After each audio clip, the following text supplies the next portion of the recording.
a, I should let you know this is being recorded. Thank you, Adam. This is the meeting of the Housing Commission on October 23rd. Exciting evening. We have our guests and consultants here to show us a preview of what will be presented on November 13th in our public forum, which is very exciting. I've had a chance to glimpse at it and it's impressive. So we look forward to that. Some procedural matters. We do have a quorum. Let's see, we have Neil and we have as full members Anne. And we also have as alternates Steve and Randy's here. Randy, good to see you. And Tom. So I don't think we need to vote or anything tonight, but we certainly have a quorum, which is terrific. I will now turn this over to Steve Whitman, who is working with him RKG, and begin the presentation. Well, I'm happy to report this is the least you hear from me tonight. And I'm also happy to introduce Allison and Eric, who are sitting to my right of Adam. Allison and Eric, yes. And so they're here from RKG Associates. They've done the hard work that you see in the document Peter sent out the other night. And what Allison's going to do is kind of walk us through the data analysis and some of the key findings. The presentation she's giving you may be more detailed than what we actually can give on the 13th. So we're also here, Zach, Liz, and I kind of absorbing a second pass at what she had come up with, so that we can then talk with them and then talk with Peter and Adam and make sure that what we're delivering on the 13th is digestible by the public. But as Housing Commission members and interested public, we want to give you as much as we can. And then there'll be time for discussion. And Allison, you can run it however you want if you want to take clarifying questions or things along the way. I'm going to stop talking, and I don't know, Eric and Alice, if you want to introduce yourselves a little bit before we get started. Sure. Hi, everyone. I'm Eric Halverson. I'm a principal with RKG Associates, and we are thrilled to be working with Steve and his team again on housing projects in New Hampshire. And I'm Allison Christensen. I'm a market analyst with RKG, and I'm very excited to share our findings tonight.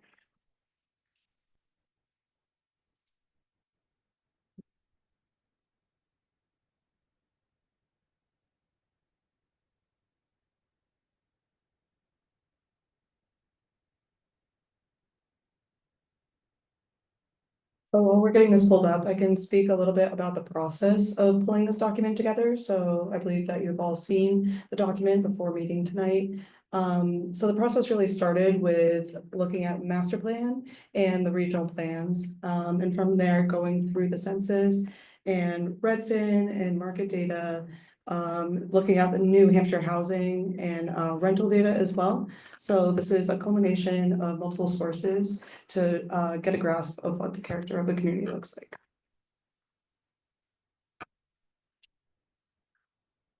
So this will be the agenda for tonight. So we are starting with the demographic analysis of New London, New Hampshire, and then going to the market conditions and eventually affordability gap analysis. So to start off, we'll go over a couple of our key insights of the findings. So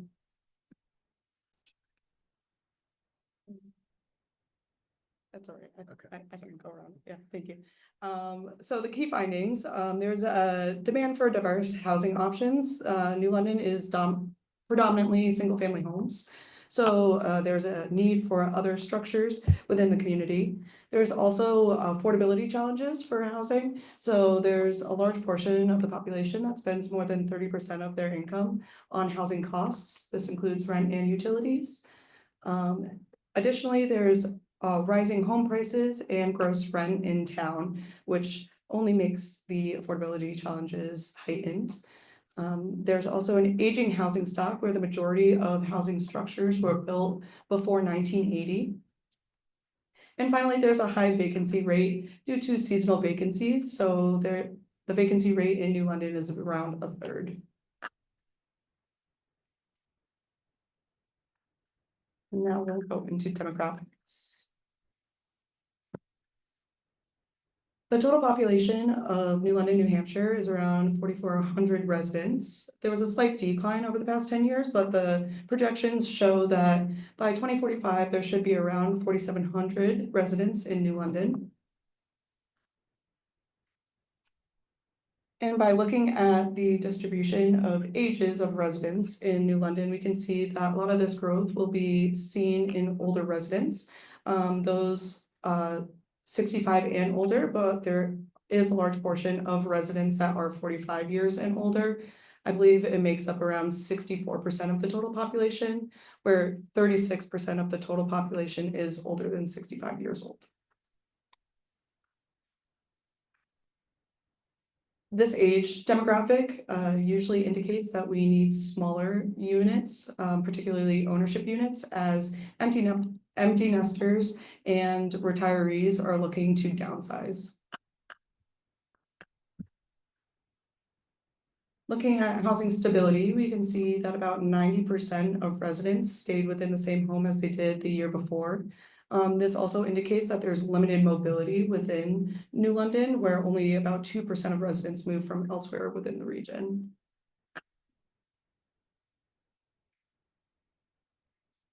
And looking at education and income together, we can see that more residents are achieving higher degrees, and this coincides with an increase in household income, where the majority of residents are earning over $100,000, owner-occupied households are earning over $100,000, where renter households are earning below $75,000.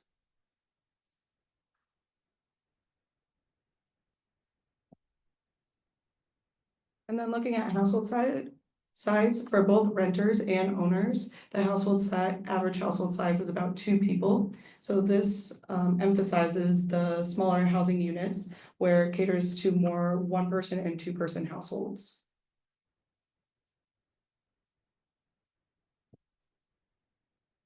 We look at the household composition in New London, we can see that there is growth within family households. A family household is defined as 2 or more related individuals by blood or marriage living together. So we can see here that there was a large growth in married couple family households. So again, this speaks to the diversity of housing needs within New London, because we've already spoken about these smaller housing units that are needed, but there are also still a need for family-sized households.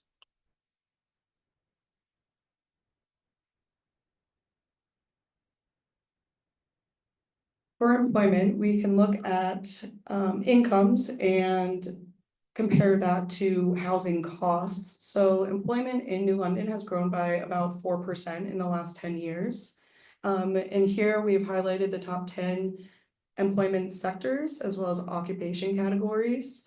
And if you look at this figure on the right, we can see an earnings chart and breaking down really what housing costs would be for people in specific occupations.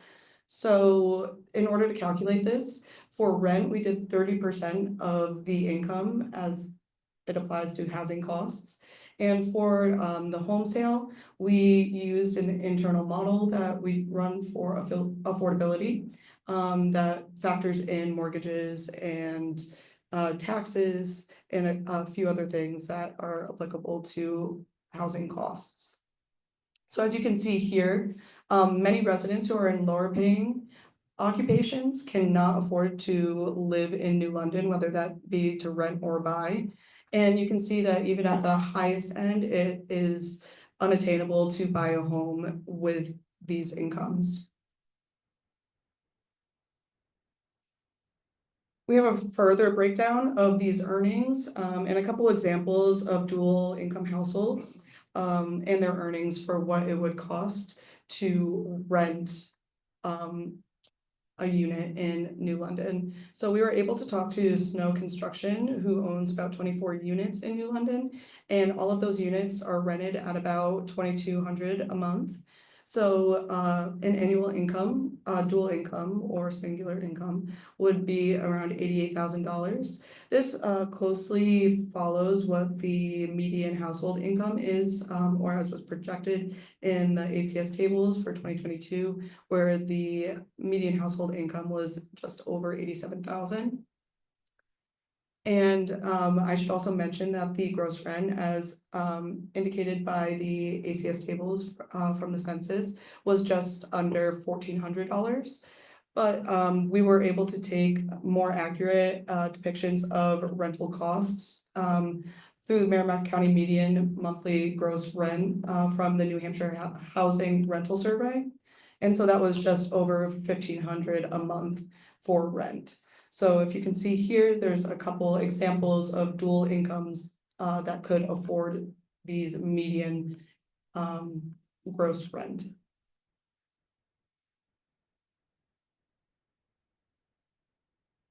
We've done a similar breakdown for home ownership.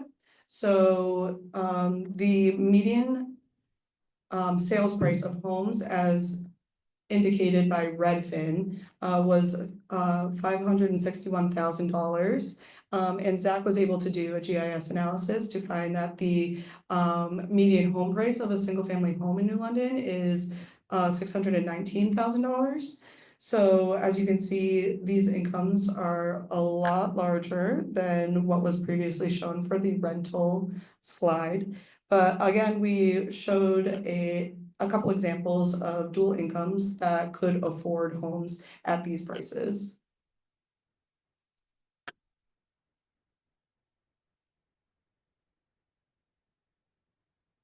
Now looking at commuter data, as you might expect, because of the pandemic, there has been decreases in commuters in New London, about 20% decrease over the past 10 years. Where the decreases occurred were in the less than 29 minutes. And there were increases in commuters who were over 30 minutes. And this is likely due to the flexibility of work options that were brought upon by the pandemic. So either remote work or hybrid work has really influenced commuter patterns in New London.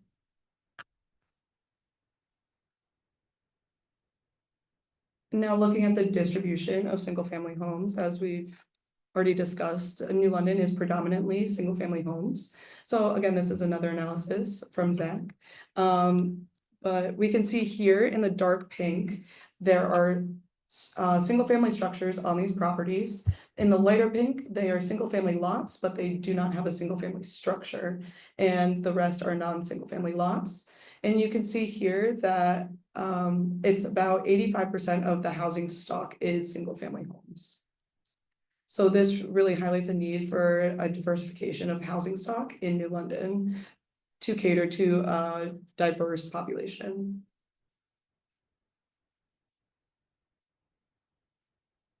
And looking at building permit information in New London, it's interesting to look prior to the recession in 2008. We can see that permitting was mostly single family. And after the recession, there was a drop off in permitting, but it remained mainly single family until about 2014, where we saw 34 permits for multifamily structures.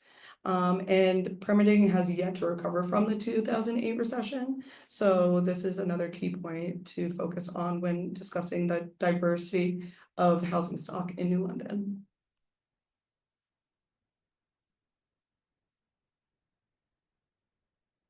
And as I mentioned before, there is an aging housing stock in New London. We looked at it by tenure. So for ownership units, the majority of these units were built prior to 1980. But if we look at the renter side, the majority of these units were built before 1960. So when we talk about the age of housing structures, we really need to look at the maintenance that is required by these structures to ensure that they will maintain in the housing stock. And as we look here, the rental housing structures are significantly older than many of the ownership units, where the majority of ownership units, as I've mentioned, are single family structures.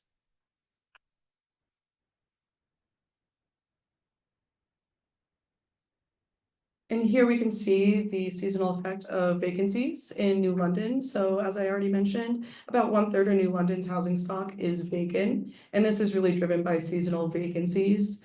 So this doesn't impact the local market because it does tighten the availability of the housing stock, as many of these are seasonally vacant. So residents who are looking to live here year-round have a harder time finding homes, given the seasonal nature of a lot of these structures. And because of the seasonal vacancies, we decided to take a look at short-term rental information. So this is for the Lake Sunapee submarket, but it looks at the overall scheme of what short-term rentals look like in the area.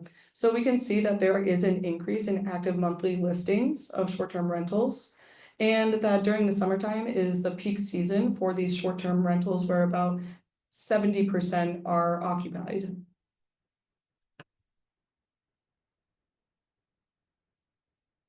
And if we look at these pricing trends, these units are usually between 350 and 400 a night, with peaks in the summertime. And there is a demand for upscale and luxury accommodations. So the high demand and increased price for upscale and luxury rentals attract investors, and the availability of residential units for year-round households becomes reduced.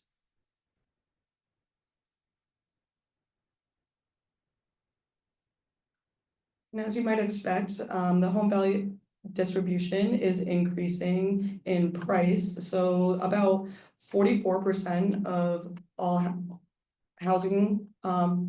ownership housing in New London is over $500,000. So homes are becoming more expensive and likely unattainable for those making smaller incomes. This is reflected in median sales price data from Redfin, where we can see that over time, median sales prices have increased. There are some spikes in prices, as you can see in this graph, but if you look at the trend line, you can see that in 2012, the median sales price was about $264,000, where today it is about $561,000. So there has been an increase in sales prices, and further creating affordability challenges to live in New London.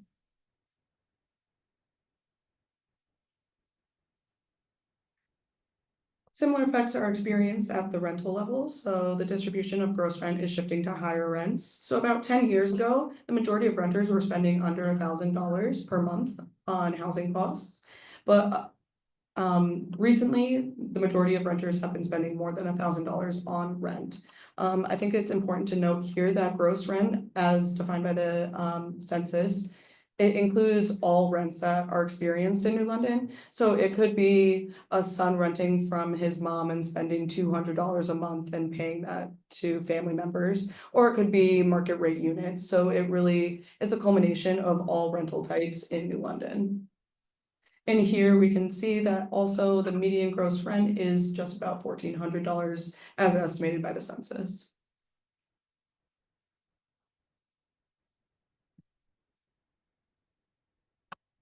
Now looking at cost burdening. So cost burdening means that you're spending more than 30% of your income on housing costs. And we can see here that owners are more likely to be cost burdened than renters. This is likely due to the fixed incomes of older residents who own homes in New London, because older residents are more likely to own homes in New London. But it's important to note that there is cost burdening occurring within the community.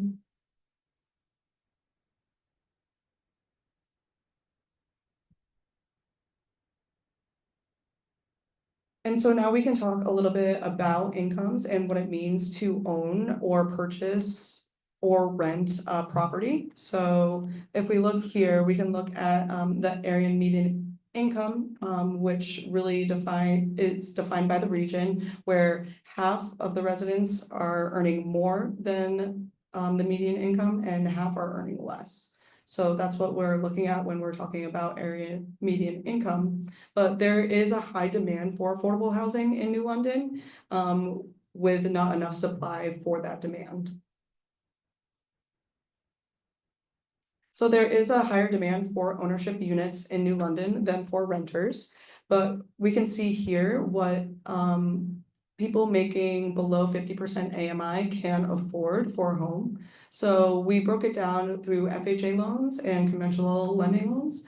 And we can see single family versus condo and what those prices can afford. And just as a reminder, the median sales price for a home in New London was $561,000 in 2024.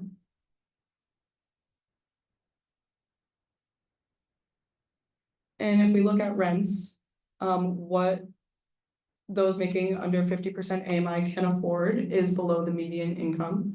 Or sorry, median gross rent, which was estimated at about $1,400 per month.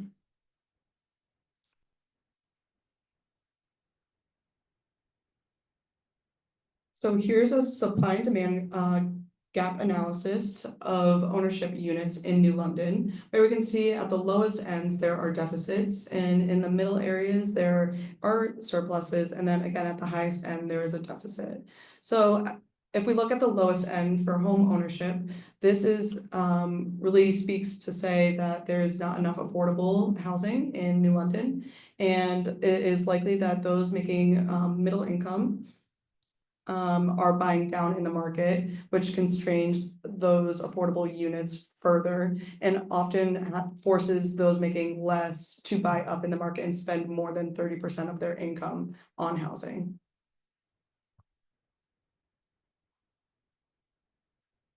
Similar trend is experienced on the rental level, where at the lowest end, there are deficits, and at the highest end, there are also deficits with surpluses in the middle ranges. Again, this really just speaks to the lack of affordable options in New London.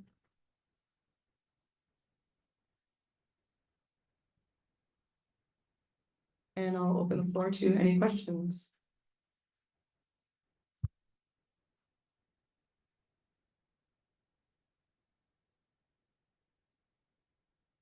Speechless.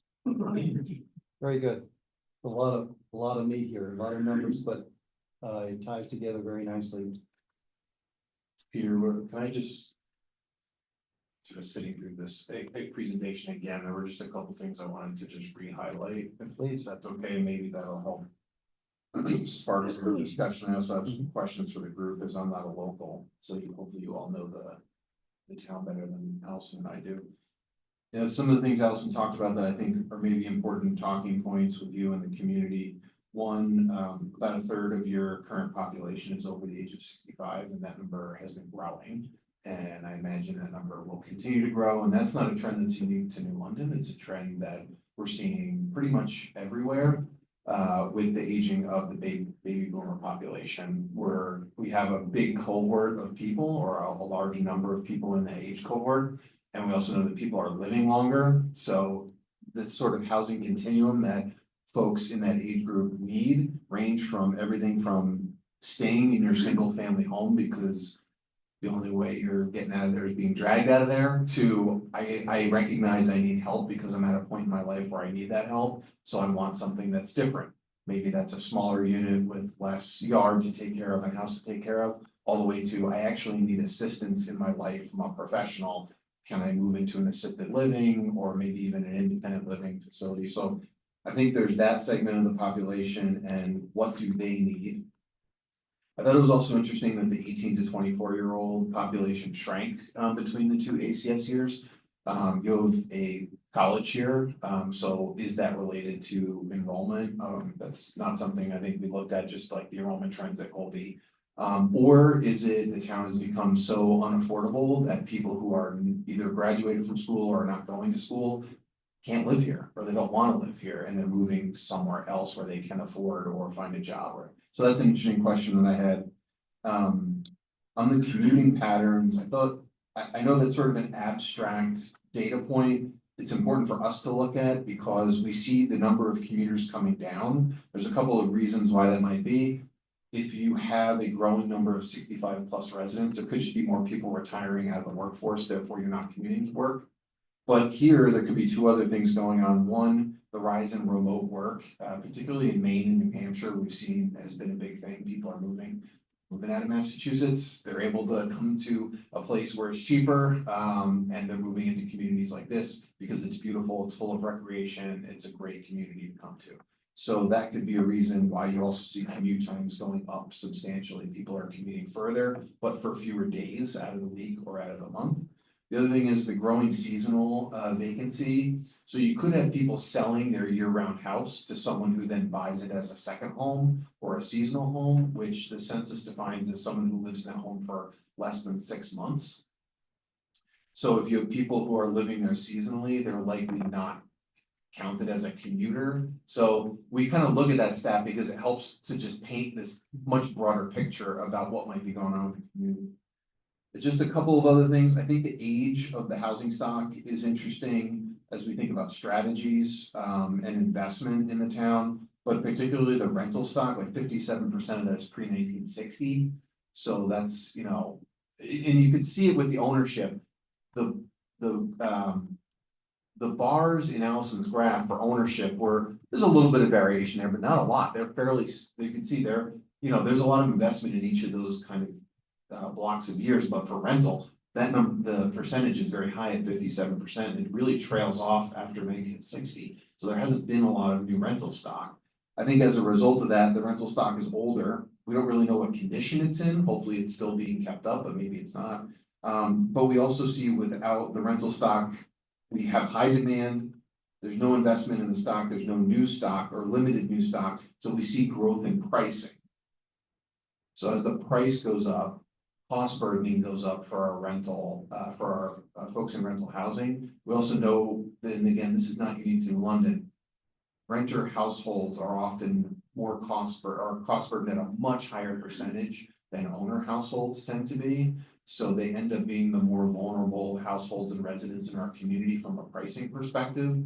Also, they are at the whim of being evicted for different reasons or not being able to afford those rent increases because they're at the whim of a landlord. And I'm not saying landlords are bad, they're just doing what they're doing. Rents do go up over time, it happens everywhere. But they're just more affected, I think, a lot of times than someone who is in a more stable owner-occupied position. So it's just something to pay attention to as we're thinking about the numbers. Obviously, the home sale prices, they've doubled essentially over the last 10 years. There's a lot of reasons as to why that might have happened. That could be the seasonality of the community. That could be COVID pricing. I'm sure a lot of that has to do with that and the desirability of the community and people moving here from other places. And then there's just general trends of housing going up over time. Things are always just becoming more expensive. So I don't know, those were just some of the things that I noticed in the data and maybe are helpful summary points as we start discussion amongst the group. Just a reflection, since we're working through this in draft form, there are lots of things to discuss, but one of them that jumped out to me was the short-term rentals. And I know that you're including, Adam had a point he wants to talk about probably offline as to ways to tune that better for New London. So I won't go into it because this is his idea, and I think it's right. We have earlier looked at the number of short-term rentals, and it's very hard to get your arms around New London's short-term rental, but we had the number anywhere between 20 and 30 units. And that's kind of a wild guess because you can't figure it exactly, but it's pretty small. We do not have the tourist attraction that Sunapee has because we don't have as much waterfront property and we don't have a ski area right in our town. And I'll say no more because this is Adam's idea and I think it is true, a good idea.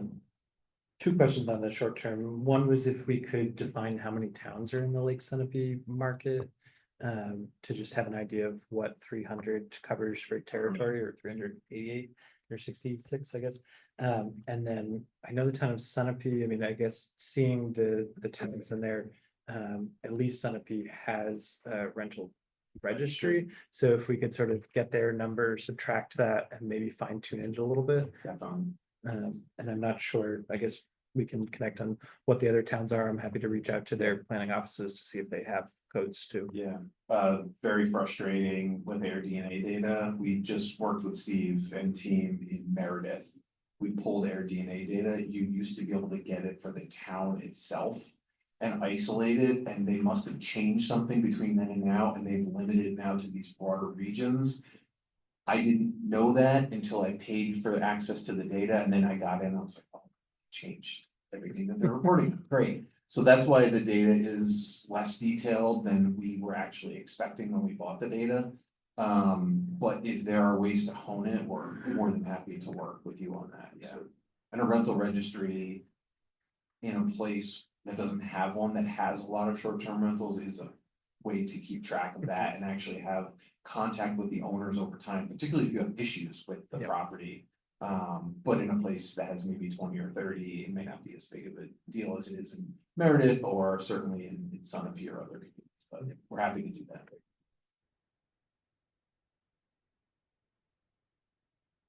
I had one other question. Yeah, fire away. Related to this, Yeah. on the distribution of, units across the market, with the limited supply in the upper end of the market, you mentioned that the mid is buying down. Is the upper end also buying down into the mid? I mean, this has sort of been my hypothesis with the Barrett Road neighborhood for a while, but Yeah, that's usually like what is expected within that breakdown. We have, let me pull that up.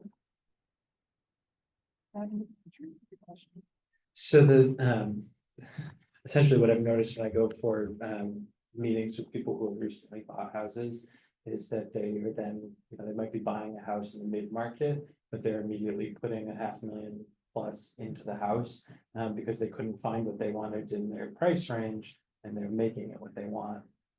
So then they're essentially buying down into the mid-market.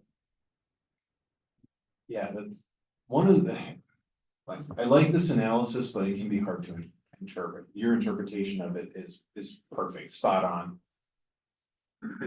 I always try to tell people, when you look at this, just because there's a deficit for, say, in this case, owner occupied housing, for households that earn above 120% of the area median income. So that number at the very end, where you see that red bar headed downward, that's 120% all the way up to 1,000,000%, right? It takes everything into account. I am not advocating that the towns go out and build $1 million houses. We can let the market take care of that if that's what we want to do. I would say our concern is probably at 100% and below, or maybe even 80% and below when it comes to owner occupied housing. But Adam makes an excellent point that when we think about particularly owner household, we can talk about rental too, because I think it does apply there. For owner household, you have different mortgage products that allow people to purchase homes at different price points that come with different down payment requirements. And they might come with PMI, right? You may have to pay a little bit extra of that insurance on your mortgage in order to access that home. If it's a bit above what the bank would consider your price. What happens here is, because we really don't anywhere, I would say in the United States, outside of a really challenging, maybe urban environment, you don't have a lot of owner occupied housing that would fit a 30% AMI household. Because the incomes are very low and typically your purchase price is high, your barrier to purchase because of down payment is very high. So a lot of times we always see a deficit there. But maybe at 50% of AMI, they're starting to buy up into the market. And then you're right, you have people buying down into the market, it squeezes the middle up like that. But the challenge that buyers at say on the left-hand side of the graph have compared to those on the right is those on the right probably have saved a down payment. They might be in a fortunate position to get help on that down payment with a family member, whatever the reason is. So they're able to oftentimes outcompete. Maybe they sold a house in Massachusetts and they're buying something cheaper here that comes with cash. The people who are on the other side of this graph probably aren't. So it just creates not only a squeeze in the middle, but it creates a lot of competition. And who wins that competition are those that are going to be bringing the most resources to purchase that home. So, when we think about affordable ownership, sometimes is there a certain subsidy program like a down payment program that you might consider? Sometimes it's just diversifying the product type. So you have townhouses, you have maybe a fourplex or a sixplex, like something that is still, say, a condominium in an ownership structure. But the price point isn't $1 million or $614,000 or whatever, maybe it's something lower that at least allows people to get into the market. Maybe gain some equity, pay down the mortgage, then maybe they're able to, sort of keep buying up. So anyway, that's sort of a long-winded explanation, but kind of the way that we think about this. And I think on the rental side, you can sort of think about it the same way. But on the rental side, you've got credit applications, you've got tenant applications. You have eviction records, like you have a lot of other considerations in here that allow people at the higher end to sort of compete with folks at the lower end of the income spectrum. So you see a similar pattern, right? Folks at 30% are gonna have to rent up into the market because basically at 30% of AMI, you're talking about true public housing, a housing authority, true public housing. And we know in the United States, we have nowhere near enough units in enough good condition for the folks who really need that housing. So they've got to rent up into the market, and then we know from the permitting data in New London, most of our rental stock is pre-1960. I'm guessing the pricing of that is probably fairly low. So now you've got people who could technically afford a higher market rent coming down into the market, and they're also able to outcompete. You might say, hey, you know what, I really need this unit, if you rent to me, I'll pay 3 months up front. I'll pay 6 months up front. Because the inventory is so low and the vacancy is so low and the competition is so high, people with, again, the most resources can often outcompete those who don't have that. So, sorry, that was really long explanation. This is the last question, then I'll, on the slide with the single family permit issue. No, this is the permitting. No, there was one, I think it said something, I think it was, Multifamily, that's the one. well, I think there was a single family one that had like the number of permits we did shoot at. I thought I had 18 single family homes, or maybe it was, oh yeah, right there, 18. Does that, is that adjusted for the demolition permits that we also issued that year, do you know? I don't believe so. I don't think Okay. that this accounts for. Because I'm demolition. guessing that, of those 18, probably 16 of them are replacements of homes that were torn down, or maybe not quite that dramatic, but I don't think we had 18 completely new units last year. And we have that data we can pull to be prepared with that, but That'd be great. Yeah, I believe that this is just the permitting data and it Okay. doesn't account for demolitions.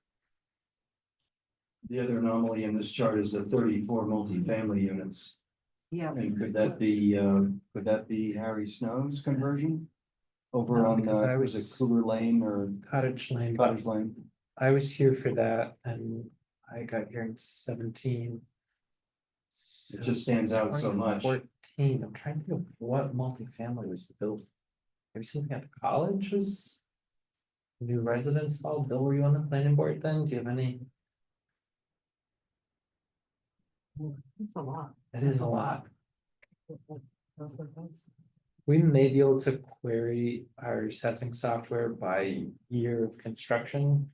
So that we can physically see the tax card. I can't, I'm sorry, is that 2004 that goes up? It's 2014. So at first I thought it might be the Fenwood condo section in the back, but that was before 2014, I think. That was like early 2000s. You mean that it went condo? Built, It was built. built before that. I can- It was built much I don't know before where that. this is coming from. Over here, so, you mentioned the assessment data, off the top of my head, we can query on, date, year constructed, Okay. and we can look at 2014 to see what that What number it was. Okay. So I don't have an answer right now. We can- Also, this data is not like, doesn't include 23. It's just the data that you had from prior. Correct. Yeah, it's up until 2021. A pretty minor thing to add, and that is the title, which I know is exactly, the title is housing needs assessment. which is essentially what it is, and it's very well done, don't get me wrong. But the title of it, may be a little bit off-putting, because there is a regional, planning commission housing needs assessment, which is statutorily what we needed to do, and we've done that. This is, of course, drilling down, and it's much more usable for us. But I'm wondering if we shouldn't give it another title, so that people understand that it involves much more than housing, it's economy and demographics, and we might work with Steve and your team. I don't have a great suggestion, but something about housing facts or something else.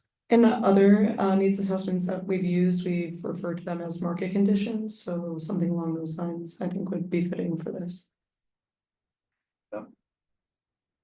Maybe Steve and your team, Zach and Liz, you can think of something that I mean, the piece that we have that will be sent out to everybody is really talking about facts and come learn about what New London is like, what we need and what's there. I have a separate question, so. That's all I have. Before the second question, so I think, let's keep in mind that the event in November is a combination of this market conditions report, like Allison just said, could we call it, whatever we call it, as well as the GIS tool assessing analysis that Zach's been working with you all on, so. We can come up with another name. I like the one she came up with, we can see if there are others that you guys have for the work, but Okay. before you send it out. And we definitely want it to be clear, resonate with you all. Yeah, I'd like people to look at the cover and say, I can handle this. And of course, when they get into it, it's very meaty. And you sort of ask yourself, can I really handle it? But, and Eric, thank you for your elucidating comments. That's very helpful to take in it. And Allison, a terrific presentation. Any other thoughts or comments? Yeah, I had a question, Allison, could you go to slide 5? I'm cognizant of the younger family numbers and demographics, and I'm wondering. Slide 5, but I'm actually gonna come back to slide 9.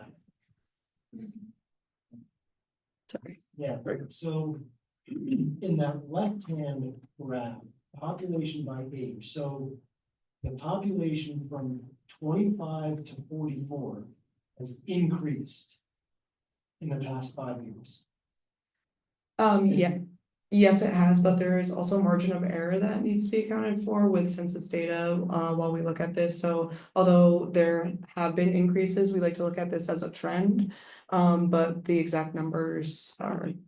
Yeah, makes sense. Yep. And so I'll take that caveat with this data point, but if you now go to slide 9. Family households are also increasing. And so as someone who has a young family, I'm sort of keyed into these types of things. I understand that there is that margin of error in the previous slide, Mhm. but you're also now sort of doubling down on that because family households are also increasing. And so I'm sitting here trying to think, this is a rhetorical question for everyone. One of the big takeaways that we've heard is age of residence is older.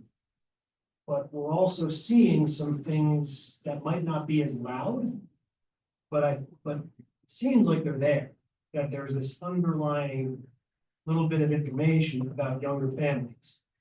And I guess I just sort of put that out there for us all to be aware of, because while we're sort of sitting here talking about the blinking light of older residents, larger homes, there's still something happening elsewhere that I think we should just be aware of. I'll leave it there.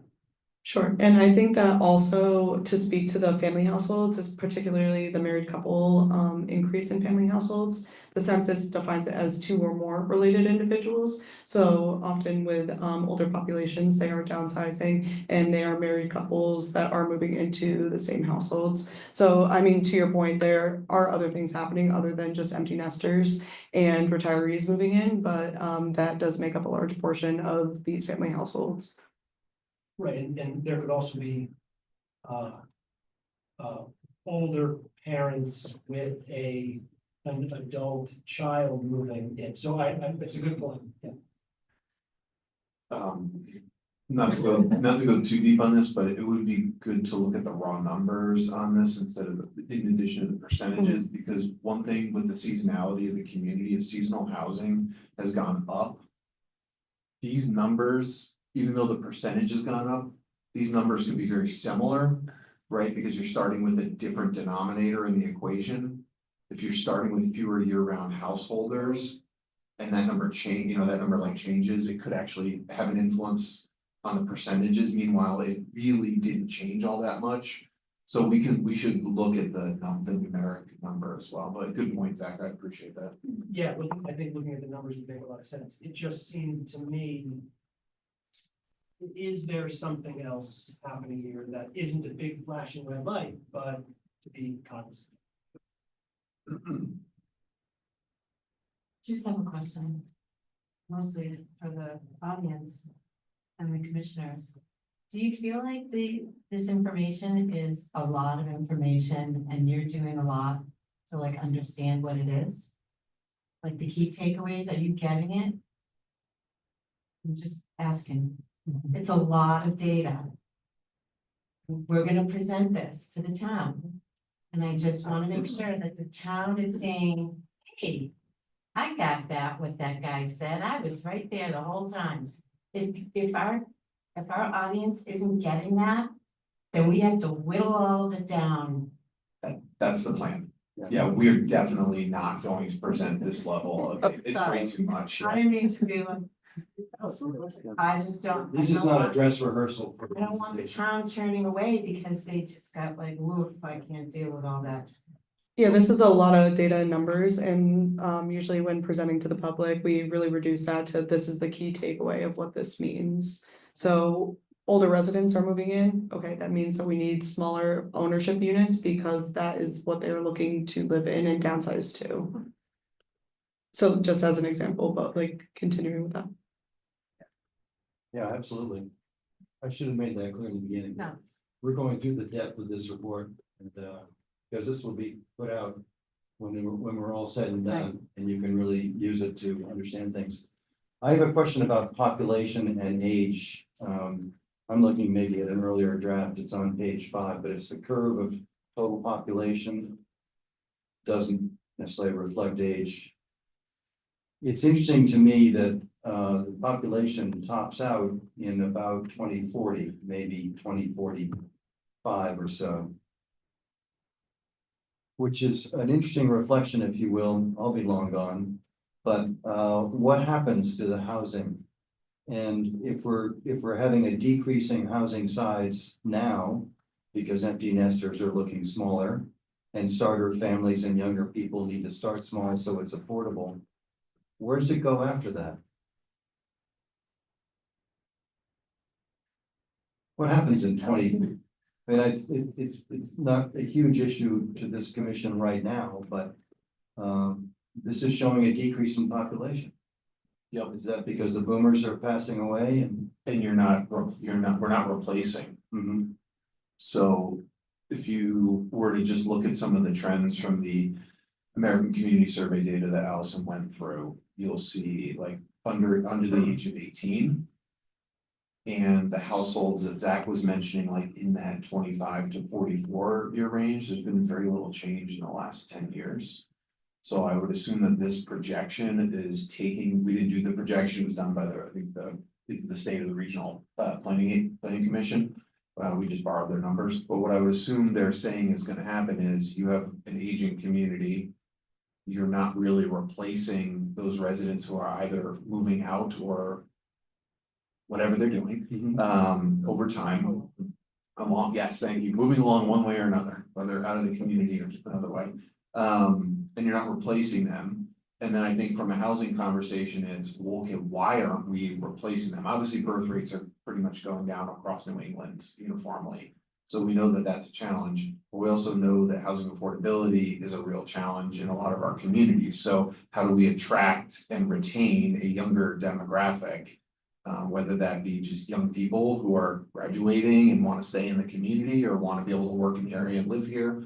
That could be children who have moved away from their parents and want to come back. We hear that all the time in the communities that we work in. My kid can't afford to come back here. Rent or own. Or is it younger families who can't find what they're looking for at the price point that they need it, if they need to upsize because they're growing their family or whatever they're choosing to do, and they can't find the housing that they need here, then they probably have no choice but to move away. So I think that's what that demographic trend is reflecting. It's the people who are here are moving along one way or another, and we're not backfilling them. And if our seasonal housing continues to trend in the way that it is, that might be the way that those housing units get filled over time. They just get bought up by people who are not going to be year-round residents. That'd be the way I interpret it, but that's just me. I didn't do the demo, I didn't make the projections. Does available land have anything to do with it? With the projections? Yeah. No, I mean- my gut tells me they probably did projections using what they call a cohort component method. Which looks at in and out migration into the community. It looks at the birth rate, it looks at the death rate, and there's one other component of the cohort method. It really uses kind of four common population and demographic statistics. In using that method, it doesn't have anything to do with like development trends or land trends or anything like that. When we do our in-house projections, sometimes we have the ability to play with those projections and run scenarios and say, hey, what would happen if you changed your zoning to be more development friendly toward housing? And you build 500 new units that brought in 1,000 new people, right? You can start to play with the projection models. But like I said, we didn't do that for here. We were just using what was available. The last, oh, So if we agree that in 5 years, population's going to grow by 130 people. Where are they gonna live? There's no place for those people to live in London, absent new housing. Right. Isn't that going way out, you can talk all night about the numbers, but if we have confidence that that number is gonna be 4,500 in 5 years, there's some urgency to address the housing needs for those 150 people. Yep, so I think a couple ways we could think about that. One would be sort of a meta question for the community. This might be something interesting to talk about, maybe Peter as part of the panel or something in November would be, do you want to accommodate 4,500 people? Do you want to accommodate 4,655 people? Right, so I think that's question number one. If the answer to the question number one of do we want to accommodate 4,600 people is yes, then to your point, we're gonna need housing up. Right, how do we do that?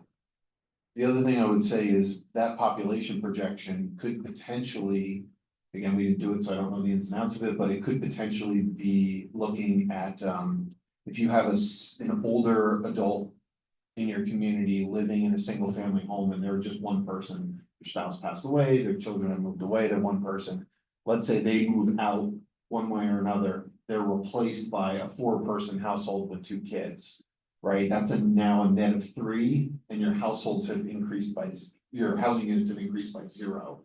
So some of that could just be turnover in the population too. It's probably some combination of the 2 of those. What are your growth trends? And then what are your sort of trends in household size, birth and death rates, and in and out migration?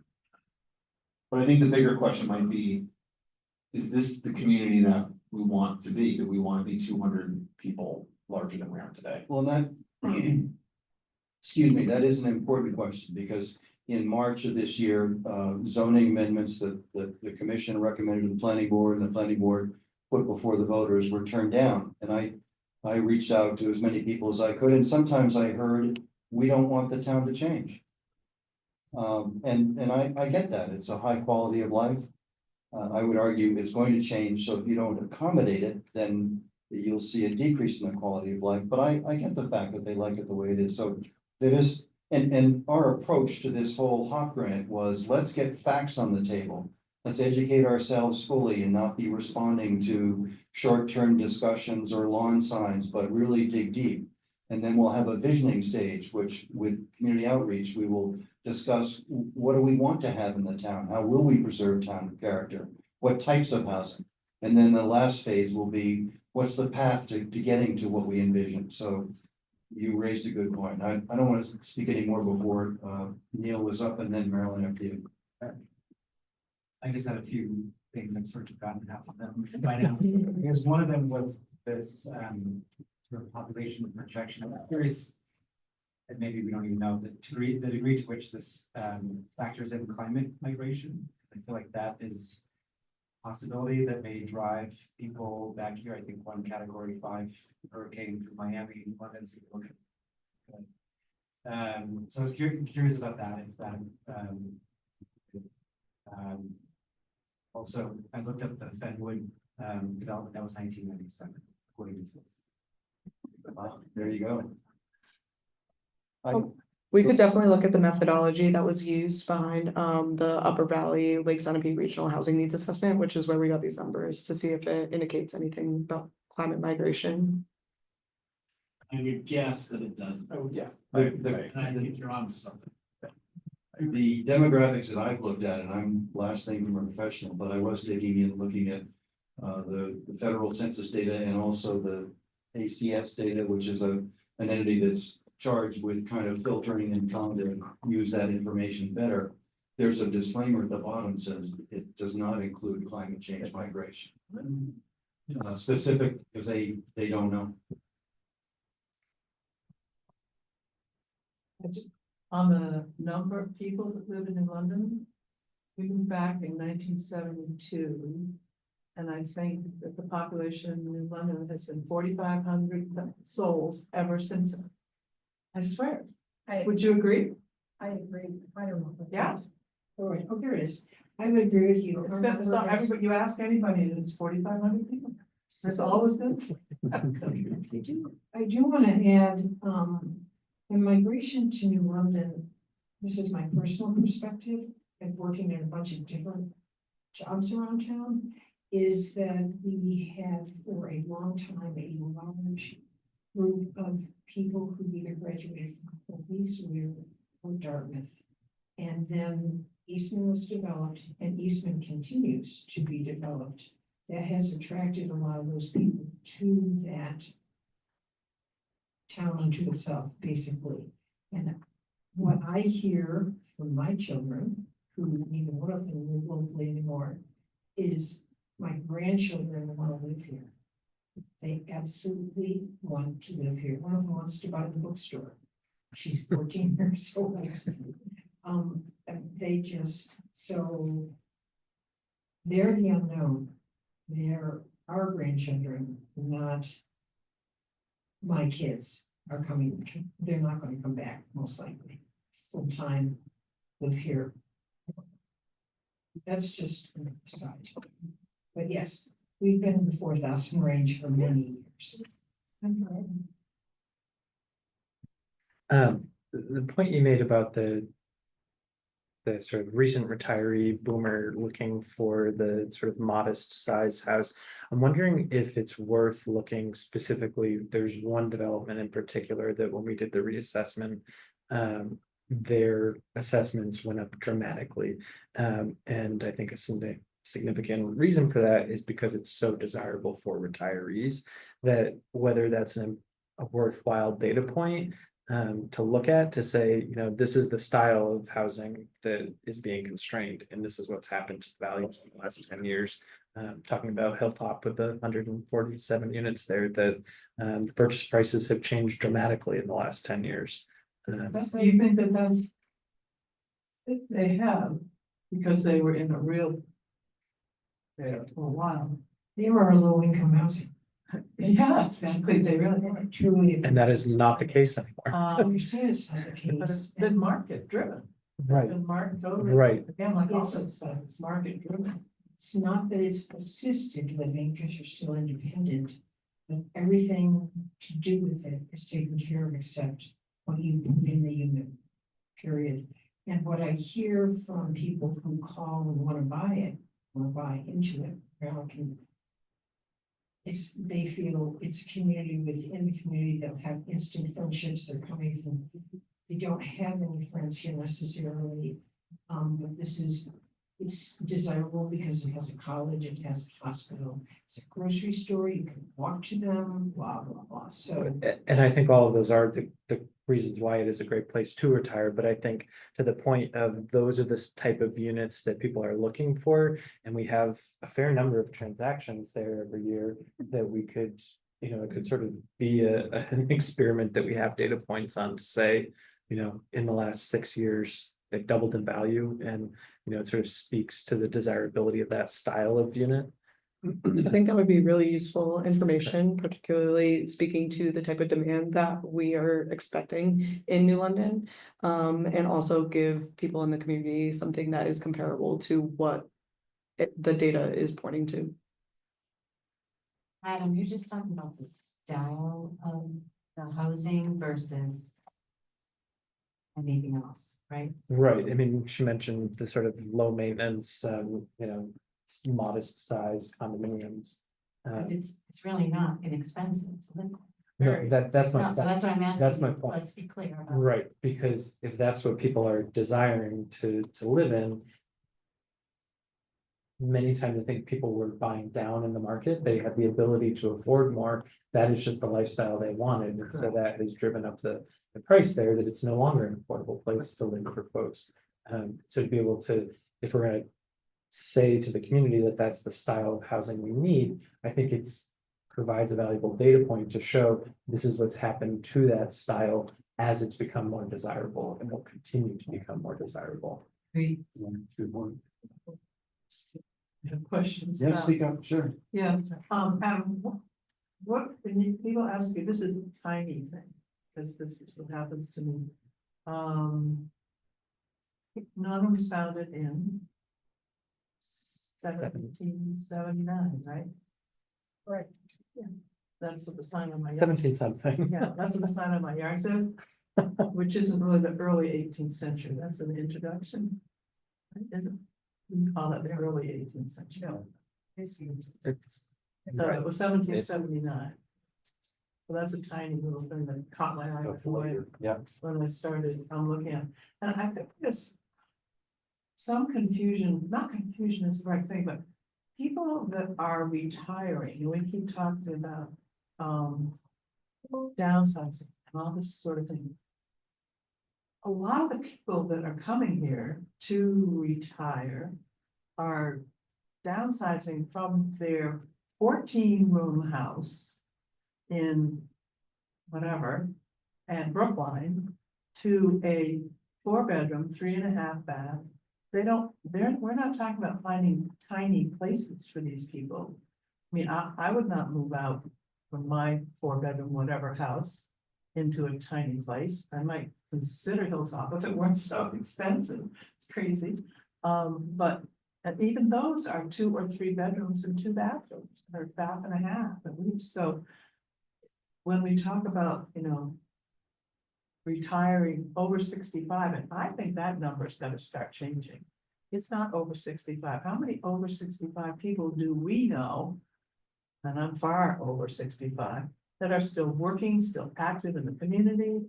They're not looking for a 2-room place with 1 bath to live in. They're engaged, so maybe that number on a bigger scale of a lot of things is gonna have to change. 65, I think, we all say about it, you know, 70 is the new, you know, 65 or something like that, because it is with our population. It's not, these people, that's not what they're looking for. They're looking for the seasons. They're looking for a Highland Bridge. And they can afford these things. And, so it's not, we've got to be careful about making sure we don't plan for lots of little places for people that aren't really looking for little places. I mean, starting, yeah, you know, we'll all cram into a 1.5 bedroom, 1 bath, whatever, with 2 kids for a while. But then there are people that are going to be using that, I think. there's definitely that generation's not gonna go back to. No. They've been there, they grew up with it, they're not going back. No. Kids we have go over to less than 2 bathrooms, but I think that we're losing sight of the fact that we need to have the support to take care of these people and service them. Absolutely. When you look at the age of the people that are working in the grocery store, just look around. I mean, there's a lot of the 55+ people that are working partial hours to make ends meet and blah, blah, and continue to stay active. So there's no one type of housing we need in London because we don't know what's coming, but definitely at this point, it's becoming a premium because they're paying outrageous prices for things that were not outrageous a long time ago. I have another question, totally. That map, remember the map we got wrapped around the last time a little bit, with the different colors and the light pink mix, how I see that again? And I wonder what that map is going to elicit from people, assuming this map is part of the presentation, right?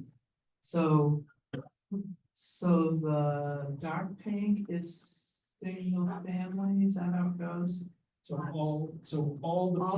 All the pink are classified as single family. The dark pink have units on it. Okay, The light pink do not. right, and then there's the yellow non-single Those are family. just all the other lots.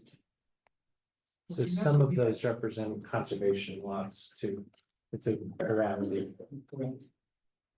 So that'd be commercial and non, So the yellow would represent commercial, industrial, mixed, multifamily, any other land use types that there are. Shouldn't it say so? If you want to produce a land use map, you can do that. It's a little. When I look, I thought, well, that's a lot. That's right. So single family lots represent 85% of all the lots in town. I was thinking about the yellow lot too. Some of that's conserved. Right, I understand that. Right. I can hear somebody start saying, well, what is all that yellow? What can be done with that yellow? And yada, yada, yada.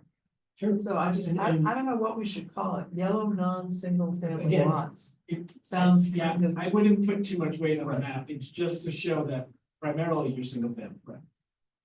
For this particular Okay, slide, it's saying you're largely a single family community. We know that you have all those other maps from Zach. And so this map may not even appear on the 13 because we have the others to pick from. And so maybe you just say this map shows all the single family. That's what it does. Yes, single family structures. Yellow is very housing. intriguing.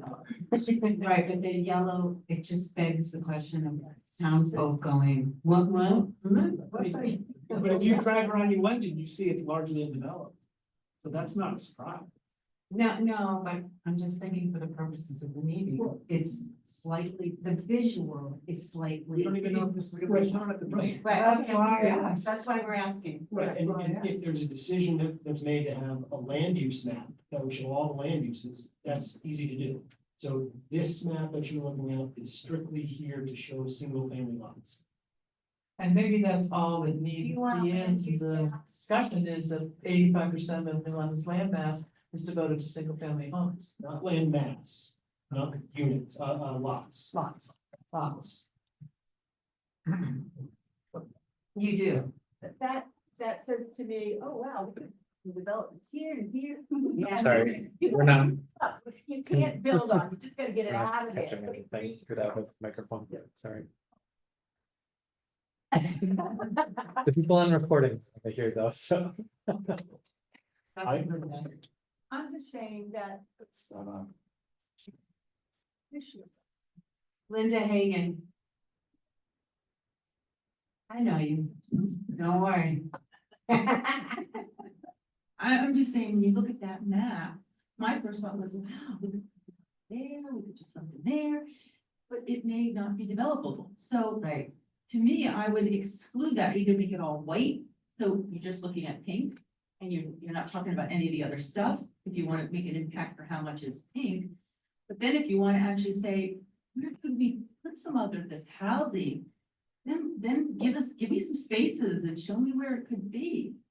I'm glad you're suggesting this. This is part of what, this is part of what we've been doing, and this will be part of the presentation, yep. Well, that's why I'm Yeah. surprised that that is part of the presentation, because to me, it's everything you've said, we all know.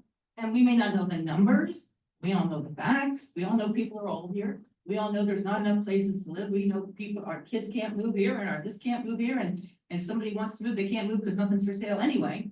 I mean, I live at the Seasons, so people come to the Seasons, but they prefer to go up to Hilltop if they could, because it's smaller. Smaller does matter, there's a lot, well, I know you don't think so, but there's a lot Not of the ones people. I see anyway, they wanna be there, they love where you are. I'm just telling It's big you, enough. that the visual would be better, not like this. But I think there's a lot of other needs of things that I'm not hearing here, that's all I'm saying. And so I just think that we want to open the door for people to be honest and to talk, then I think you just need to give them a better visual. This is what I was telling you. Right, but I think it's, I think what you're saying is really helpful, because it goes back to what Peter said at the beginning of the meeting, it's something we lose track of, and you may not understand it because you haven't seen some of the commission stuff.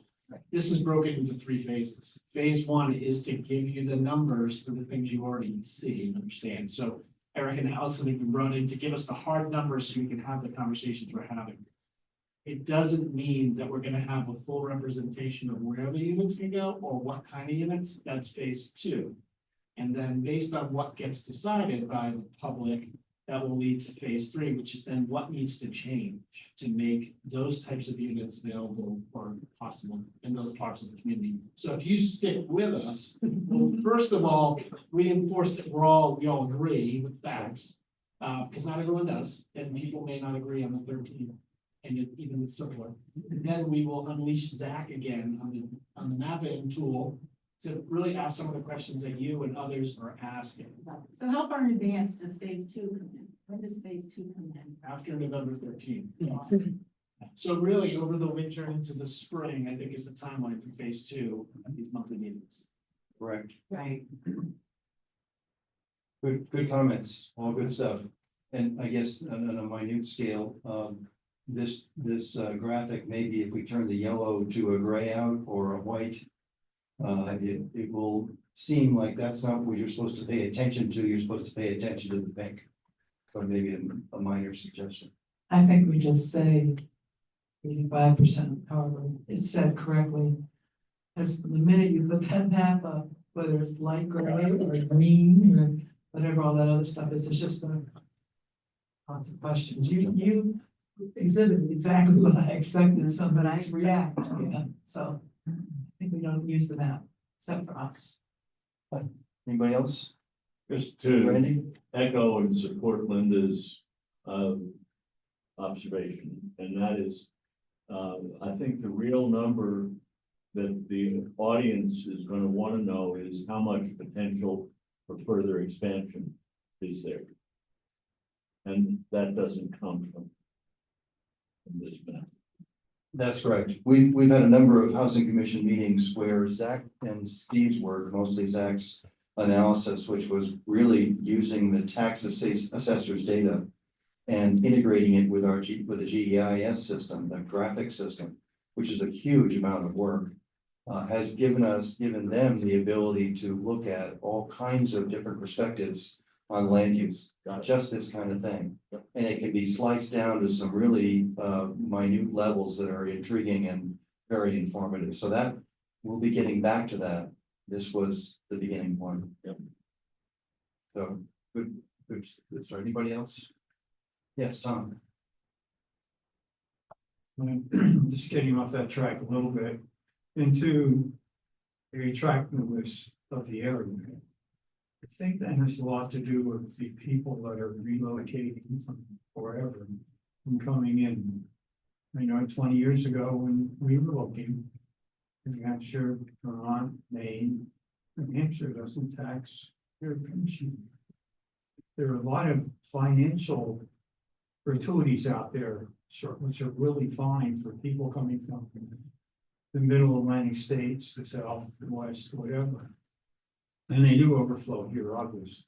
It was interesting that there are many little surveys out there you can catch occasionally on PBS or on your phone. And the latest one I saw was the top 10 safest states in the country. All 7 New England states are in the top 10. Guess who was number 2? New Hampshire. Maine, Vermont was first. So there is a natural attraction aside from climate change, all these things are going into it. But the deal here is, who are we attracting? And who do we really need to attract? And the bottom line, across the state, as we've heard, is housing. We have older folks moving in. A lot will need support. Be it medical, be it whatever. We have no place for those people to reside that are working there. We heard that 2-3 years ago in our forums from the hospital and from different the Vets Association, all that. You know, so we have to come up with something that's going to be the draw to bring those younger workers in as well. That's the thought. Good point, good point. I want to push this along because it's very good work. I've just asked the question, sooner or later, it would be helpful to have some sort of traction back in the discussion about unit size and what size of units are needed. And that probably is not at this point, but in the visioning stage. And probably Zach, with your work, will be bringing that out. So I don't want to forget that because that's important. Any other quick comments on this? I'd like to move on to communications for the November 13th event because there's a lot to be done. Steve, do you want to start? And I can start, but I think you and Adam, just to touch your report. So we've been getting, since we met last, we've been getting the word out. Hopefully you're seeing it, some of the print newspapers in the area and other ways. There's a mailer that's going out that should be hitting mailboxes, and Peter has some samples with him. And if you, I'm assuming you've all seen the Pumpkin Family that Adam and Sam and others put together, which is pretty awesome. We stopped and got to go take a picture tonight. So you should start seeing this event in November being advertised pretty heavily. I know Peter and Amy and others are planning to get some flyers out to folks when they're out this weekend. And I guess anything you can do to invite folks or to maybe host that watch party later.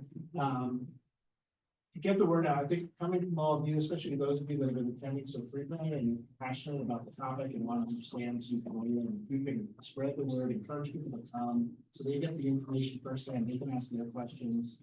I promise we will make sure, as Eric said, that we're not delivering the level of detail that we asked Allison to deliver tonight, but something that's a little bit more pared down, that leaves them feeling, reinforces what they know about the community, and that they know that they have access to the full document if they want it.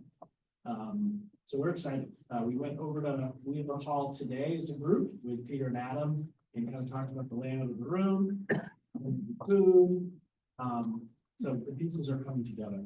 That's Great. I'll just elaborate a little bit.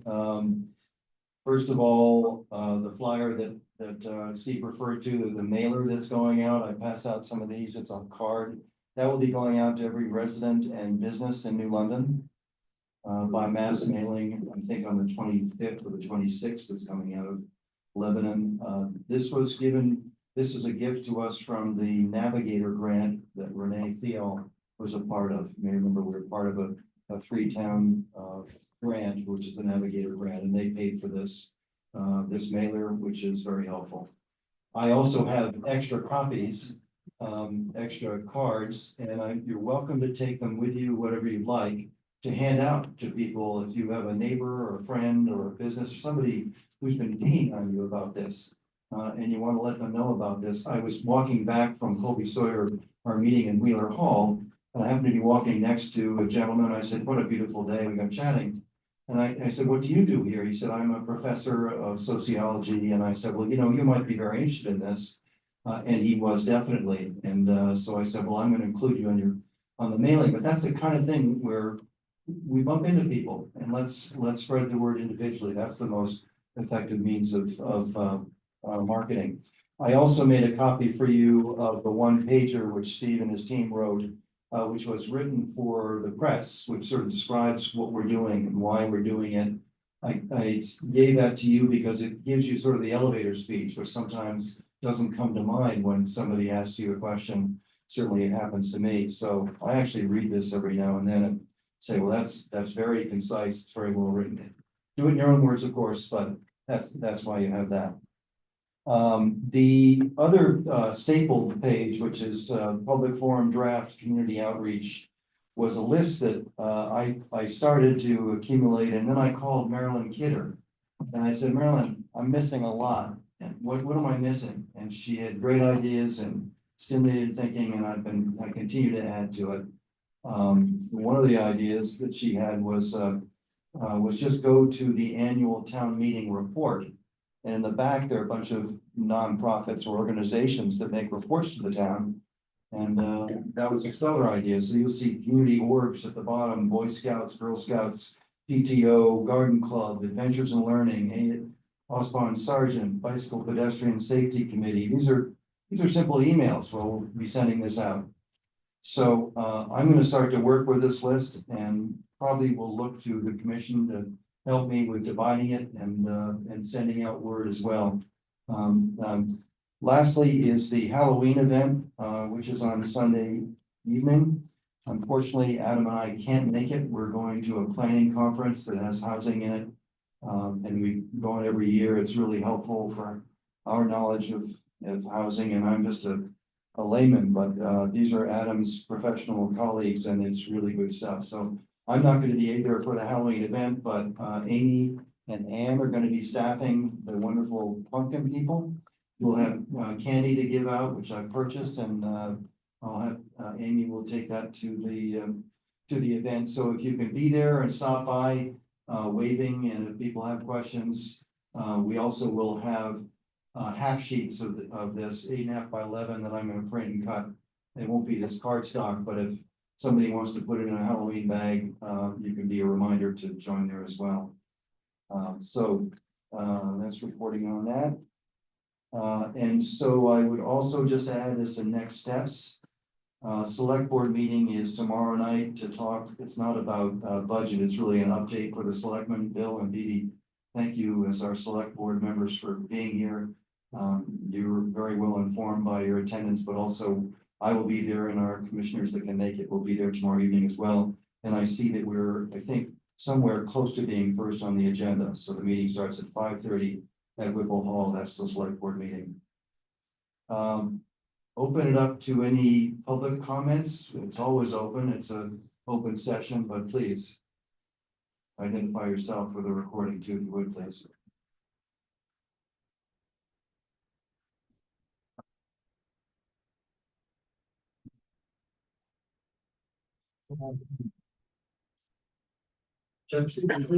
So, today I'm understanding that the presentation meeting on November is going to be some sort of combination of subset of what was presented today, and then maybe a subset of what you look at. Yes. Okay, so what? So one of my questions was on what you previously presented, and one thing that stuck with me was there's a lot of talk when you talk about the average size in one zone versus another zone. I was actually trying to figure out what's that based on, because I was guessing it's based on, when I look at my property card, there's a GLA, gross living area, but there are 3 numbers to the right. Is it one of those 3 or is it something else? What's it based on? Yeah, so the numbers for size of unit are based on, Adam, you might know the exact term, it's effective building size. Effective, yeah, that's the third. Okay. Yeah, so it's really a living area, a living space of the house. Okay. And just for the record, it comes right from the town's assessment. Yep, that's okay. I do that, yeah. And then the other one has a little different subject. So, and I know it did come up in one of your meetings, and to me, is elephant in the room, nothing's and we've seen it tell us just recently, And we're only gonna have, unless something dramatic happens, we're only gonna have less of it going forward, and hopefully we're gonna start thinking long term. I'm hoping that comes up, or else I'll bring that. Please do. Okay. And we have a comment about that? And you mean, municipal access to water, is that what you're referring to? Yeah, I guess, yeah, but, I know it's a separate, it's not part of the town. in Principle, but the water we get from the water precinct is, and the limitations that we have. I can't think of anything than that. And where I've listened to even New Hampshire bills that are on housing, and those, so many of those pertain to areas that have, you know, the right infrastructure, the water, the sewer, things like that. But we're not in the same situation with sewer as we are with water. But that's such a major issue that if it doesn't come up. It is, yeah, I can talk briefly to that. First of all, I think one of the things that has been discovered recently about water is, first of all, the water precinct does not include all areas of the town. It's, you might think of it as being the core of the town, the center part of the town. Secondly, one of the things that's been proven is that there is sufficient water in a number of areas outside the water precinct. In these two cases with multifamily developments, they found water on both properties. The challenge is it was contaminated. But there are presumably a lot of areas in the town where there is water to be had that is not contaminated. The problem is that from a development standpoint, having water available from a public water supply is a cost reduction of the construction costs. So what you're really talking about is the cost premium to drill your own well, whether a bigger well for multifamily or a smaller well for single or 2 or 3 or 4 units. So yes, it's a very serious matter, but it's not a killer for any housing that occurs in town. It's a big impact on the economy of the town long term, because that's what feeds growth and of businesses and the hospital and the college and the general growth of business in town. So I'm not making light of it, but I'm also reminding us all that there are a lot of areas where it's possible to drill wells, and hopefully it's not contaminated either. So good point, and it's something we're keeping an eye on. But, you know, just when you hear any, you know, PBS or all the stations, they talk about housing, they talk about the need for, you know, public water.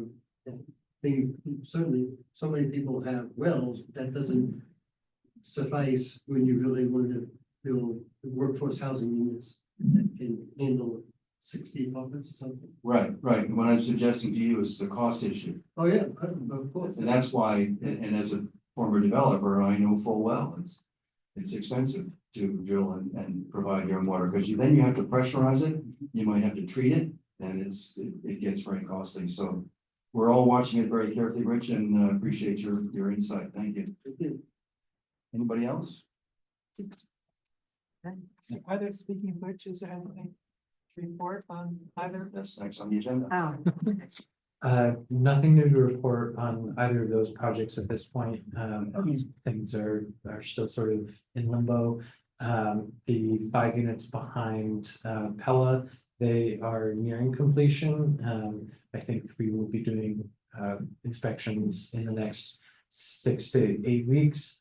Hopefully sometime around the first of the year, they'll be actually moving in. But they're completing some of their last the last things they need to get moving. There will be some things that have to get done in the spring because of the timing, like closing off the old parking lot that you back over the sidewalk. You can't work in the state road after November 1st, so things like that. You know, there may be more work to be done, but the means should be occupiable by the end of this year. As far as Continuum and Twin Pines, you know, we're still in a waiting pattern. Well, I think everybody knows, but just to state it again, Twin Pines in the middle of September filed a claim in the Housing Appeals Board court, which and for which there's a 90-day schedule for a decision. That's the reason the Housing Appeals Board was created by the legislature. So presumably by the end of the year, there will be a decision by the Housing Appeals Board of the case between Twin Pines as the plaintiff against the water precinct for a supply of water. It's not clear to me, and I'm certainly not a lawyer, it's not clear to me if the Housing Appeals Board grants that or approves that claim, and the water precinct then has to come up with water that they don't have yet, how that plays out. Because Twin Pines and Continuum need the water now, not in 10 years. So it's another chapter in the book, but that is a fact that's underway right now. Any other comments, thoughts? I have one quick Steve, no, one quick thing to think about that occurred to me as I was driving over here.